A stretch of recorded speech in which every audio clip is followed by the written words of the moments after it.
நல்லதா 4 விஷயம். ஒன்று, மனுஷனுக்கு சந்தோஷமாக இருக்கிறதுல ஒரு பயம் இருக்குது. அதனால தான் நம்ம தேடி தேடி கவலைகளை நோக்கி போயிட்டே இருக்கோம். ஆக்சுவலாக சந்தோஷமாக இருக்கிறதுக்கு பெருசாக ஒன்றுமே தேவையில்லை. கவலைப்படுறதுக்கு தான் நிறைய விஷயங்கள் தேவைப்படுது. அதுக்கு ஓவர் திங்கிங் பண்ணணும், நம்மளை அசிங்கப்படுத்துகிறவனை பற்றி யோசித்து பார்க்கணும், அவமானப்படுத்தப்பட்ட சந்தர்ப்பங்களை நினச்சி ராத்திரிலாம் தூங்காமல் தவிக்கிறோம். அப்படி இருந்து கவலை பிடிச்சி போயிடுது. அதனால தான் மனுஷனுக்கு சந்தோஷம் வந்தால் பயம் வருது. லைஃப்பை சிம்பிளாக வச்சுங்க, ஜாலியாக இருங்க. அவ்வளோ ஒர்த்தெலாம் இல்லை லைஃப்பில், கவலைப்பட்டுக்கிட்டே இருக்குது. என்ஜாய்.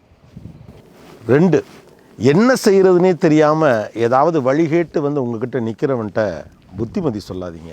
நீ இதை அப்படி செஞ்சுருக்கணும், இப்படி செஞ்சுருக்கணும்னு புத்திமதி சொல்கிறதுக்கான நேரம் அது இல்லை. அவனை மறுபடியும் கில்ட்டுக்குள்ளே தள்ளுறது ஆறாத காயமாக மாறிப்போகும். முடிஞ்சால் ஆறுதல் சொல்லுங்கள், முடிஞ்சால் உதவி செய்யுங்க. புத்திமதி சொல்லும் நேரம் அது அல்ல. 3, ஒருத்தருக்கு தேவையில்லாமல் அளவுக்கு அதிகமாக ஏதாவது செஞ்சுக்கிட்டே இருக்காங்க. அன்பின் மிகுதியால் தான் அவர் அப்படி செய்கிறாரு அப்படிங்கிற எண்ணம்லாம் போய் அவர்கிட்ட இருக்குது, அதனால தான் செய்கிறாருங்கிற எண்ணத்துக்கு அவர் போயிடுவார்.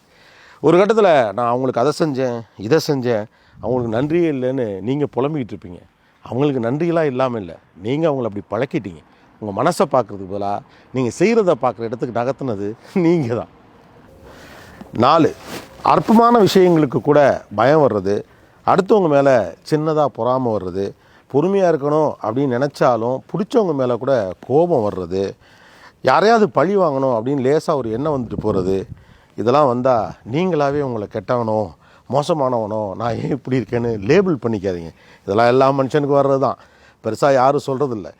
முக்கியமான விஷயம் என்னென்னா, இந்த தாட்ஸை அப்படியே கடந்து போயிருங்க, பெருசாக இம்பார்ட்டன்ஸ் கொடுக்காதீங்க. ஆட்டோமேட்டிக்காக அடுத்த சந்தர்ப்பத்தில் நீங்கள் சகஜமாக மாறிடுவீங்க. அதுக்காக நீங்களே உங்களை ஒரு பெரும் குற்றவாளி போல் கில்ட்டுக்குள்ளே தள்ளிக்காதீங்க. இதெல்லாம் நார்மல் தான்.